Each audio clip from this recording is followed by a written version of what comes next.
Hi, thank you for taking your time for my session, Productionizing ML with ML Ops and Cloud AI. I'm Kaz Sato, Developer Advocate from Google Cloud team. In this session, I'd like to discuss these topics. First, I will introduce what is ML Ops. And then I will discuss how you can build a scalable machine learning development platform that can be shared with the ML Ops team and also data scientists. And then I will discuss what are the gaps between the POC system and production system. And then why it is important to establish data and model validation practices, and also machine learning lifecycle management. So what is ML Ops? I started talking about ML Ops like 3 years ago. The reason why I started discussing this topic is that I learned so much about the operating the machine learning system from some senior machine learning engineer at Google, who has been supporting one of the largest machine learning system at Google for over 12 or 13 years. He said, the launching the machine learning system is the easiest part. The operating is the hardest part because the real problems with the machine learning system will be found while you are continuously operating it for the long term. So we thought the practices and learnings of DevOps can also be applied to the machine learning systems. DevOps is all about unifying a software development and software operation by advocating the automation and monitoring at all steps of the software construction. Likewise, you can introduce the same practices as DevOps to the ML machine learning systems. It is all about unifying the machine learning system development and machine learning system operation by utilizing the automation and monitoring at all steps of the machine learning system development. And the topics I will cover in this session are based on these publications from Google. The first publication is Machine Learning, the High Interest Credit Card of Technical Debt. This paper is written by the machine learning engineers and software engineers from the Google software team. And another important publication is Rules of Machine Learning, Best Practices for ML Engineering. I'd like to pick up some of the important learnings and practices from these publications. So let's move on to the next topic, how you can build a scalable machine learning development environment. Starting with the anti-pattern called depending on an ML superhero. I have seen this anti-pattern happen in a couple of my the past clients. The large enterprises and the large organizations usually have a few numbers of the ML superheroes who can be an ML researcher, who can read all the machine learning papers and understand what's happening in the machine learning models. But also they can write the Python code or Go code or Java code to build data warehouse systems or ETL systems or the serving or infrastructures for the machine learning production system. And also they can be a product manager who can define the machine learning system requirements, specifications, and discuss what's the benefits and the downsides of those machine learning systems, talking to the stakeholders and business executives. And they do that from POC to production phase. And these people are great people. Machine learning superhero is awesome, but it doesn't scale. Especially for the enterprises and the large organizations, because there are only a couple of such people who can do everything. Instead, if you want to really build a scalable machine learning AI adoption in enterprises, then you have to build a scalable team with the multiple roles, like data engineers, data scientists, ML engineers, and so on, so that you can split the responsibility into each roles. For example, data engineers should be responsible for ingesting and ETL of the training data working with the data warehouse and do the set up the large-scale pre-processing against the training data, whereas the data scientists and ML engineers can focusing on the designing the optimal machine learning model that can achieve the highest accuracy. And also the ops engineer can focusing and can be responsible for the deployment of the machine learning model and keep operating the large scale and robust and available serving infrastructure with the continuous training and continuous monitoring setup. Let's think about one scenario where the data scientist is visiting a cubicle of the ops team for asking to build a machine learning system for his machine learning model. So what are the problems they would face? One anti-pattern you want to avoid is a black box problem. This is not the black box problem of the machine learning model itself, but I'm talking about a black box problem that could be happening in the production machine learning system, where researcher understands what's happening inside machine learning model, but researcher doesn't understand what's happening in the production infrastructure. Likewise, the ops engineer does not understand what's happening in the machine learning model, but he understands what's happening in the infrastructure. So that there's some black box, or there's nobody who understands everything, starting from the machine learning model behavior and also behavior of the serving system. And you may want to avoid this kind of the pitfall. ML Technical Debt Paper says at Google, a hybrid research approach where engineers and researchers are embedded together on the same teams has helped to reduce the source of the friction significantly. Let's think about another scenario where the ops engineer thinking about how you can build a good machine learning platform for development and deployment that could be shared with the data scientists and ops team. One solution could be using cloud services. And these are the reasons why we introduced the product called AI Platform as a Google Cloud service. AI Platform provides the multiple components and modules for that could be shared by the multiple stakeholders and roles, like a data scientists, ops teams, machine learning engineers, data engineers, and so on. And also these components and functionalities can be easily integrated with the other data products from Google Cloud, such as BigQuery, Dataflow, Dataprog, and so on. Another product I'd like to introduce here is TensorFlow Enterprise, which is a commercial version of the TensorFlow distribution that is fully optimized and supported on the Google Cloud platform. To understand the benefits of the TensorFlow Enterprise and AI platform, let's think about a scenario where the data scientist want to have one more GPU servers for his training jobs. He wants to have a GPU server with everything installed, like a CUDA drivers, everything, and he wants it as soon as possible because he wants to finish their training job in a couple of days. But it's really hard for the ops team to take that kind of responsibility. Procurement of the GPU server and provide a technical support for those GPU servers is not so scalable because there could be many challenges. For example, the on-premise GPU servers are expensive and usually takes a couple of weeks for the procurement.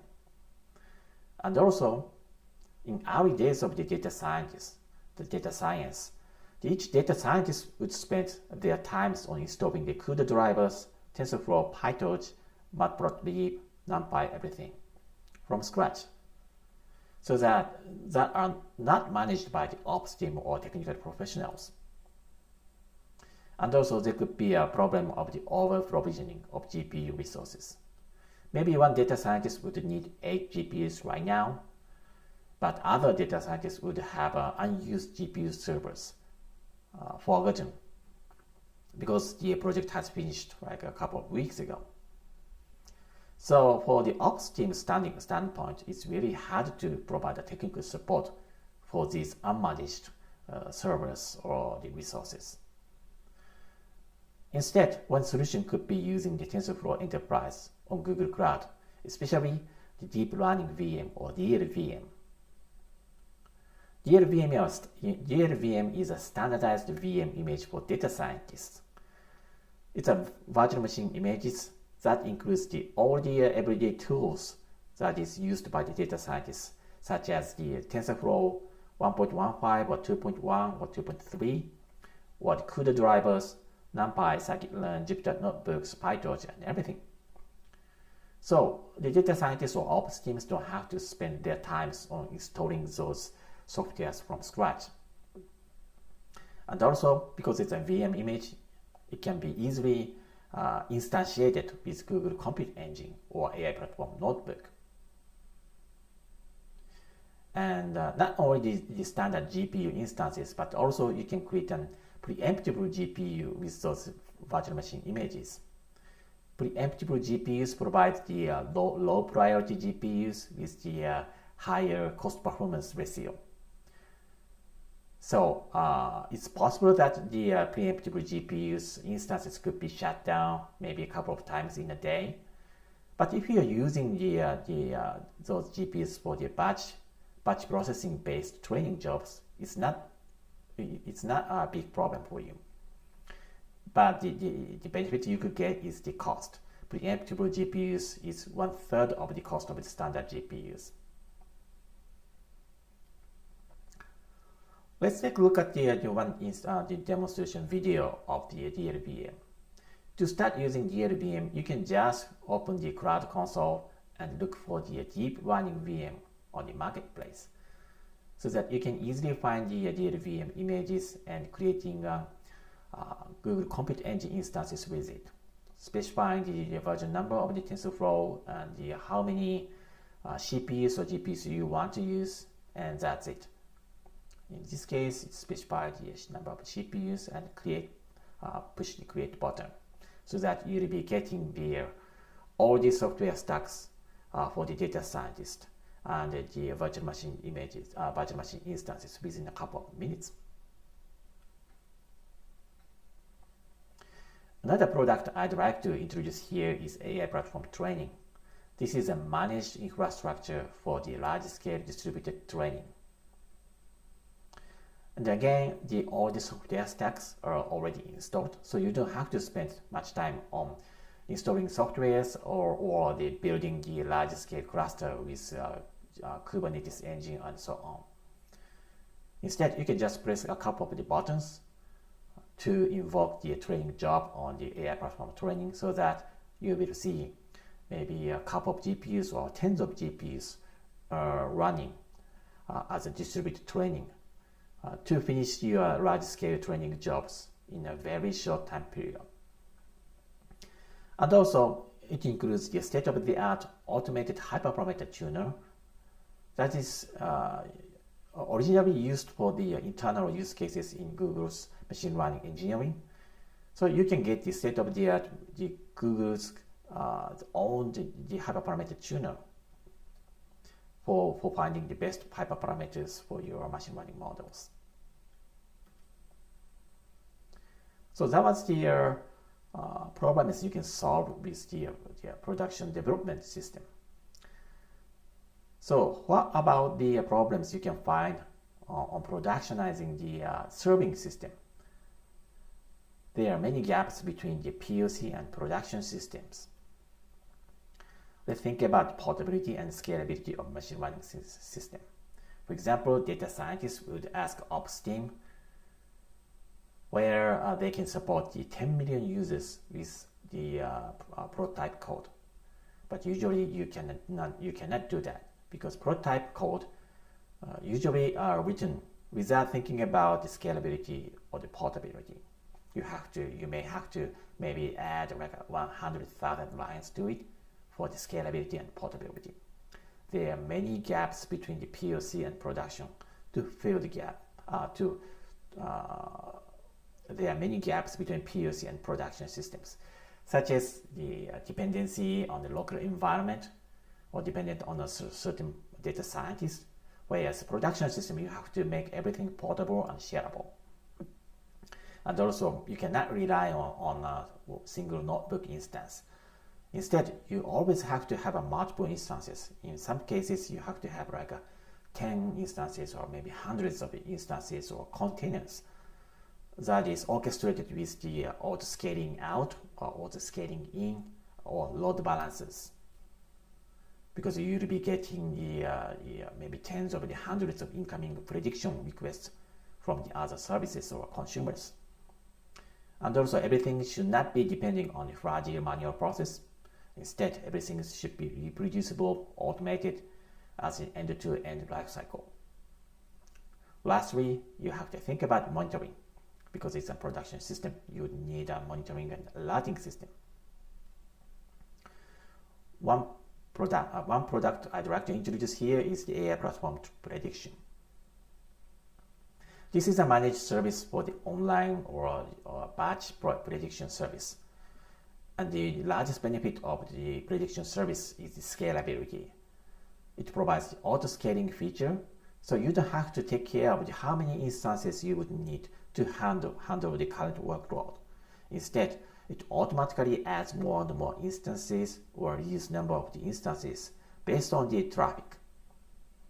And also, everything can be logged into the BigQuery, the data warehouse, for the continuous monitoring. And it supports the NVIDIA T4 GPU, which is the one of the best GPUs for the prediction workload. Everything is running on the GKE, Google Kubernetes engine, but you don't have to spend much time on using GKE by yourself because it's a managed service. It's running on GKE, but all you have to do is click some of the buttons on the Google Cloud Console, and that's it. Let's take a look at the one example where the data scientist and ops engineer can work together for building a scalable prediction platform. So you can get started with the usual Jupyter notebook, as you can see on the screen right now. So in this video, data scientists will be using the usual Jupyter notebook environment for training the scikit-learn machine learning model. Using the BigQuery SQL, you can execute some query on BigQuery and download the result set and convert it to the pandas data frame and build some training pipeline with scikit-learn. And as usual, you can call the fit or function to train the model and to get the model and try out some prediction with the trained model. This is the usual scikit-learn usage. But you can upload, the difference is that you can upload the trained model to the Google Cloud Storage so that the ops team can share the same model and deploy the model to the AI platform prediction. So that now you can have the full-fledged, fully scalable, production-ready infrastructure for serving the exactly same scikit-learn model. As you can see, both ops team and data scientists can share the same notebook.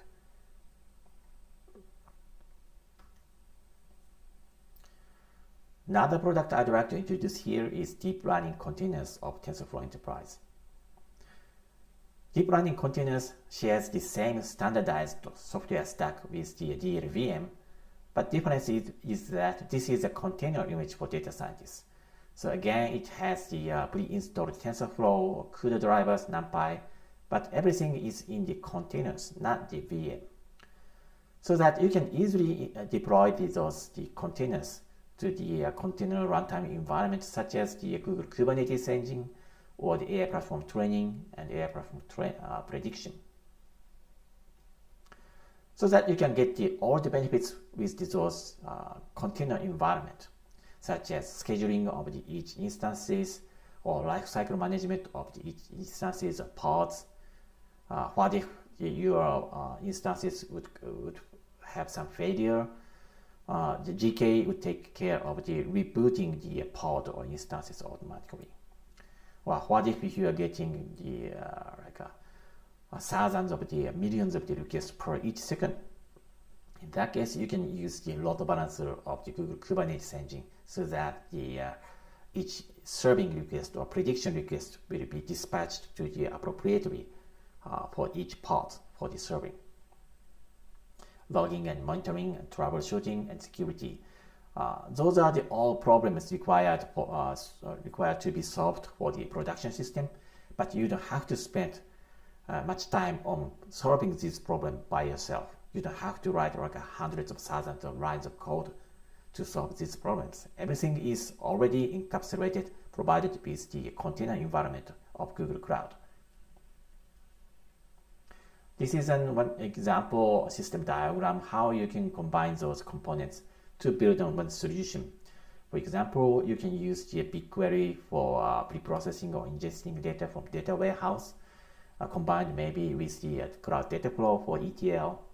And then you can use the AI platform training for training the machine learning model at large scale. Once you have the trained model, then you can upload the model to Google Cloud Storage and use that with the AI platform prediction for serving.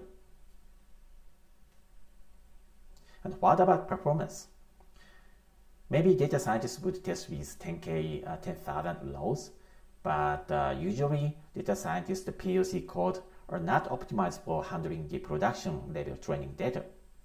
But ops team have to think about that. So this is where you can get benefits from the TensorFlow Enterprise. Because TensorFlow Enterprise, with TensorFlow Enterprise, you can get the optimal performance on the Google Cloud Storage and BigQuery Reader. For example, when you are reading some training data from Google Cloud Storage Reader, you don't have to change anything on the existing TensorFlow code. As you can see on this slide, you can keep using the usual TF.data or dataset API with TensorFlow. The only difference is that you can specify the gs://URI for downloading data from Google Cloud Storage, so that TensorFlow Enterprise binary can detect that and tries to get the highest optimal performance for reading the training data from Google Cloud Storage read into the TensorFlow training runtime. Likewise, you can get the optimal performance with BigQuery Reader that provides the easy API client APIs like you're seeing on this slide, so that you don't have to spend much time on performance tuning by yourself. This is a comparison graph of the big Cloud Storage Reader performance compared with the TensorFlow 1.14 and TensorFlow Enterprise. As you can see, there's a significant change on the significant difference between the I/O performance. That means you can pump much more data on GPUs and get higher GPU utilization rate. This is a benchmark result we got with the P100 GPUs. With the open source TensorFlow 1.14 and TensorFlow Enterprise 1.15. We observed about 30% difference on the GPU utilization rate. And also technical support. TensorFlow has been an open source tool, but with TensorFlow Enterprise distribution, we provide professional technical support. And also we provide the enterprise grade long-term support for each TensorFlow version, like 1.15, 2.1, or 2.3. And we provide the technical support up to 3 years. Next, we'd like to discuss about why it is important to provide the data validation and model validation practices for the production systems. We'll be solving this problem by using the TFX open source tool. This is an anti-pattern called lack of data validation.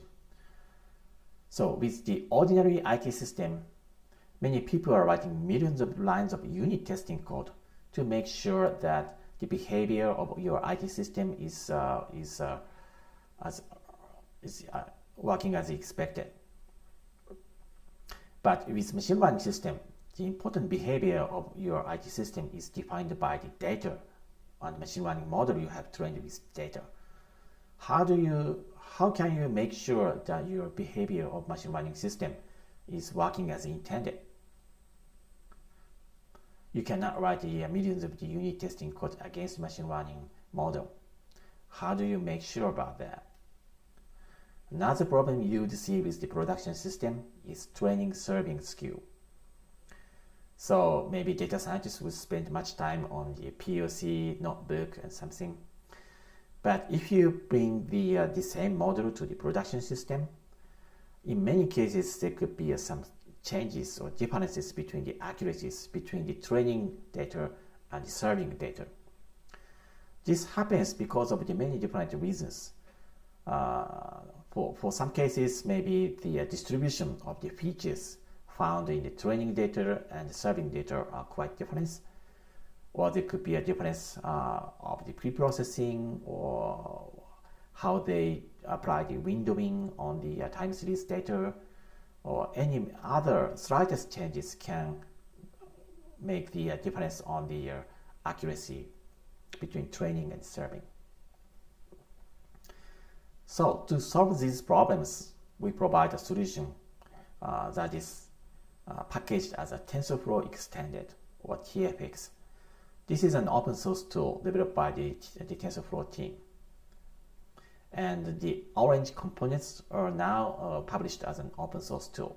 So you can download those components by going to the tensorflow.org/TFX. And TFX is based on its previous version that is called Sybil. Sybil has been one of the largest machine learning production framework used in the large machine learning services in Google. And now the TensorFlow team is rewriting the framework as an open source tool called TFX. So many large machine learning production systems at Google, like Google Play teams or YouTube teams, machine learning systems, are now based on the TFX. So it's a proven technology. One of the components TFX provides is the TensorFlow Data Validation, or TFDV. TFDV helps developers to understand, validate, and monitor the machine learning data, training data at scale. And as I mentioned, it is used already in some of the largest machine learning systems at Google, so it's a proven framework. And the reason why TFX or TensorFlow team provided this functionality is that they wanted the user to treat the data errors with the same rigor and care that they deal with the bugs in the code. So some changes of the distributions of features in training data is just like bugs you can find in code. So actually, Google Play team was able to introduce the data validation practice with TFX, and they were able to increase the application install rate for 2% of that's an average of all applications by introducing the data validation. Let's take a look at how you can use the TensorFlow data validation with this demo video. So you can use the usual Jupyter Notebook environment. So as you can see in these demonstrations, it uses some data set read from BigQuery. That is a Chicago taxi data set with the old timestamp for each trips and distance or payment types and so on. And by using TFDV, you can easily visualize the statistics values of each features, or drill down into each features and distributions like histograms and so on. For example, it looks like the most of the people are paying by cash or credit card. So this is the visualization you can get with TFDV. And then you can easily find out what are the differences of the distribution between two data sets, like between training data and the variation data. If you are seeing any drops of accuracy in the variation data, maybe one possible reason could be a difference of the features or distribution of the training data and the variation data. So you can easily visualize those differences. And also TFDV provides provides a feature for detecting drift and skews. You can define what are the skews you want to detect, so that the tool can compare, keep watching the difference of the, for example, distribution in each features.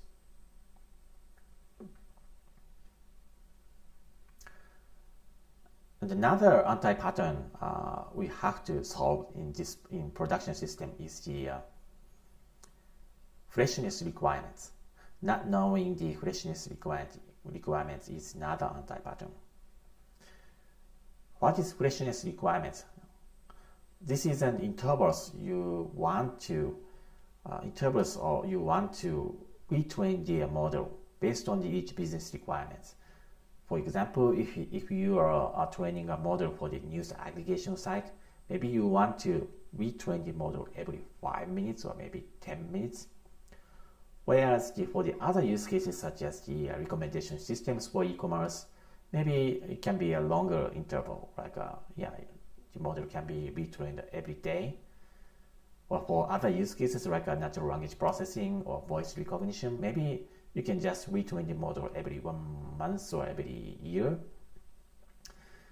So the thing is that you have to understand what are the intervals you have to retrain the models. So rules of the machine learning paper says knowing the freshness requirements of your system. And to solve this problem, we provide a tool called TensorFlow Model Analysis, or TFMA. It provides the it computes and validates the evaluation metrics of your machine learning models. So TFMA can be used after the machine learning model training.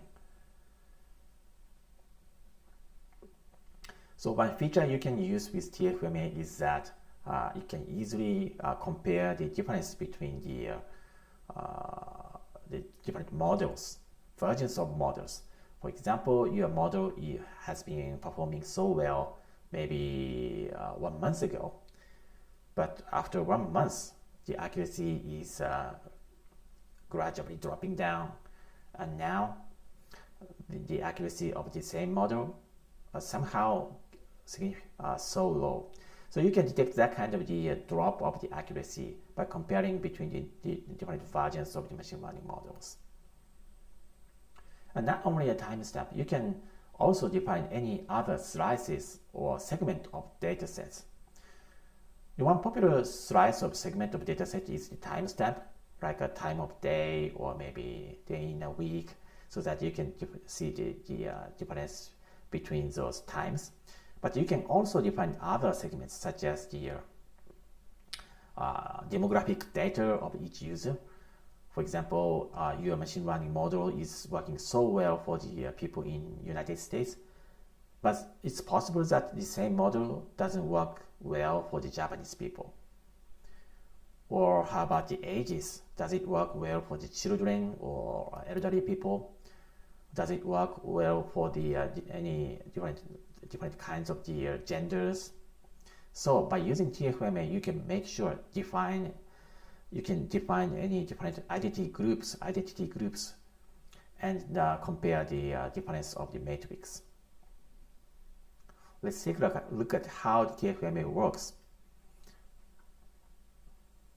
Again, you can use the usual Jupyter Notebook environment, and you can start loading the sample data, as you can see on the video. And by using TFMA, you can easily visualize the changes of the matrix based on the slices you have defined. In this case, we are trying to visualize the difference of the metrics based on the timestamp for the Chicago taxi sample data. So as you can see, you can easily find how the metrics can be changing based on the timestamp.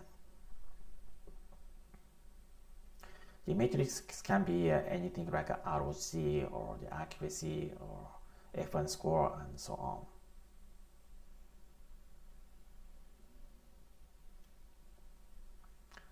Lastly, I'd like to discuss how you can establish the machine learning lifecycle management is the practice in production system. This is one of the popular anti-patterns you can find in the production system, lack of ML lifecycle management. This happened many times in the early days of the data science. Researchers or data scientists would create a notebook, and in some cases, they would bring the same notebook into the production system as is.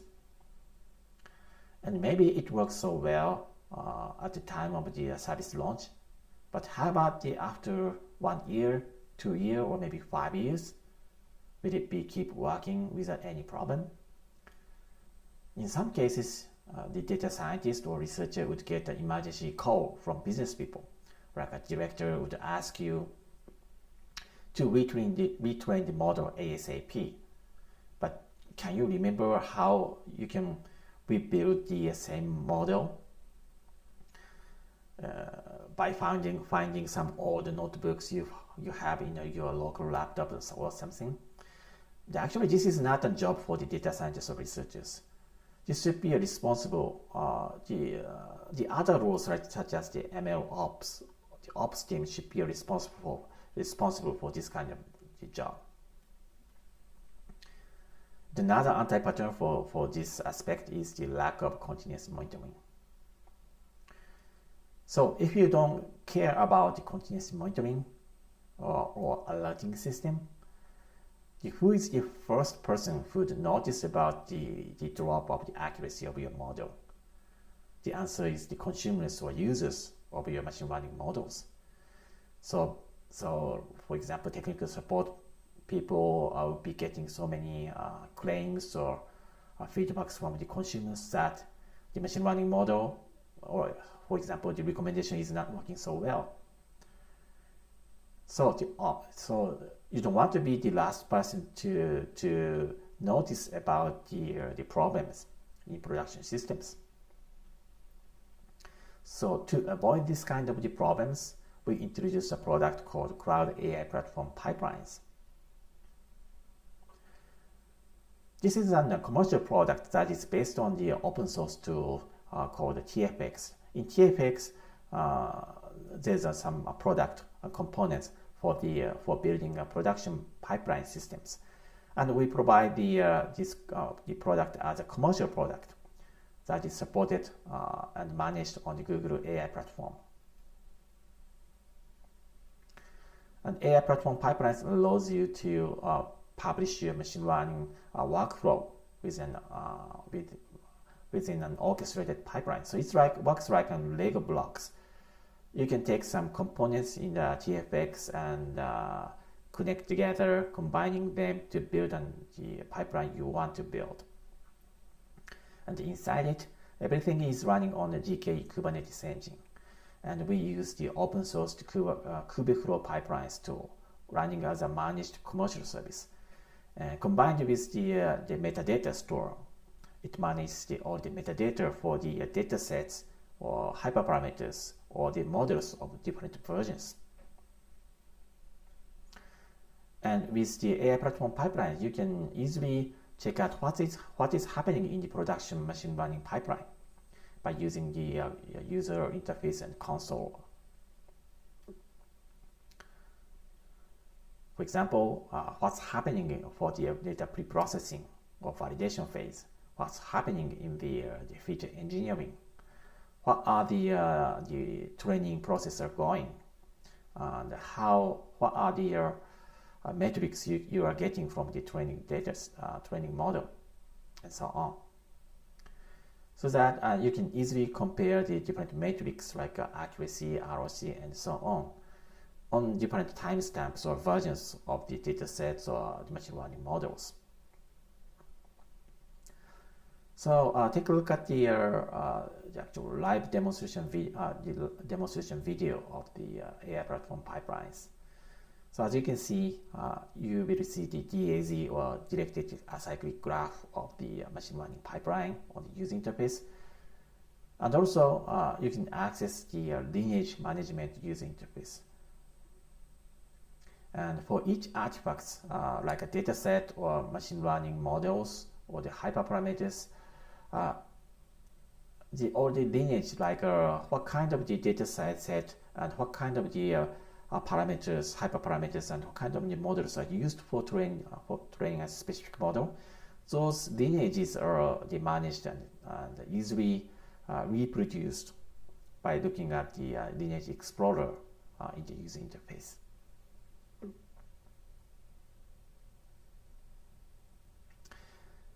So that was the topics I wanted to cover. So first, I introduced the concept of MLOps that is based on the DevOps practices. And then I will introduce how you can build I discussed how you can build a scalable machine learning development environment that could be shared with the ops team and data scientists. And then I discussed what are the gaps between POC systems and production system, and how you can fill the gap by using the products like the AI platform training, AI platform prediction, and Kubernetes engine, and the DLVM and DL container images. And also one of the important concept for the production machine learning system is the data validation and model validation. And TFX is the key to solve these problems. Lastly, I discussed how you can build a machine learning lifecycle management by using the tools such as AI platform pipeline. If you are interested in these products, please go to cloud.google.com and check out each product page of each tools. Thank you so much.